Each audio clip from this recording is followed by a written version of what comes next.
اور ذکر رسول سے اصل میں ان کی وابستگی اور ان کا جو میں نے ذوق و شوق کراچی سے باہر بھی دیکھا، کئی سفر ہوئے ان کے ساتھ اور ان کے ساتھ محفلیں کی ہم نے، یہ جب نعت پڑھتے ہیں تو پھر نہ یہ جرنلسٹ ہوتے ہیں، نہ یہ تجزیہ نگار ہوتے ہیں، نہ یہ کوئی اور ٹی وی اینکر ہوتے ہیں، یہ صرف نعت خواں ہوتے ہیں۔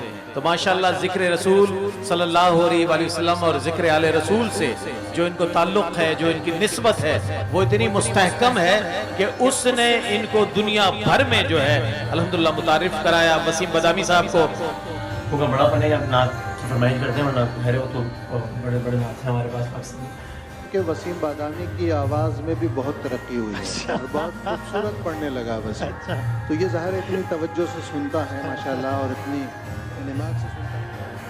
نعت کہنے کو، نعت پڑھنے کو، میں تو کہوں گا نعت سننے کو انہیں جگر چاہیے۔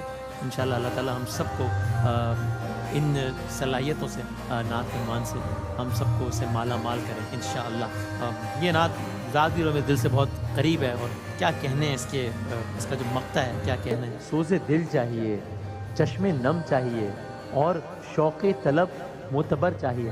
میں پیش کرتا ہوں، آپ سب ایک بار پھر درود پاک پڑھ لیجیے گا۔ سوز دل چاہیے، چشم نم چاہیے، سوز دل چاہیے، چشم نم چاہیے، اور شوق طلب معتبر چاہیے۔ ہو میسر مدینے کی گلیاں اگر، ہو میسر مدینے کی گلیاں اگر، آنکھ کافی نہیں ہے نظر چاہیے۔ کیا بات ہے، اس کی بھی کوئی ٹریننگ ہوئی ہے؟ نہیں، کچھ بھی نہیں، بس یہ بھی چل اوپر رہا سے ہے، کرم ایک سلسلہ چل رہا ہے۔ کیا بات ہے، کیا بات ہے۔ وسیم اللہ بھائی، تعالیٰ نے عزت رکھی ہوئی، آپ دعا کریں کہ ایسی ہماری دعائیں ہیں۔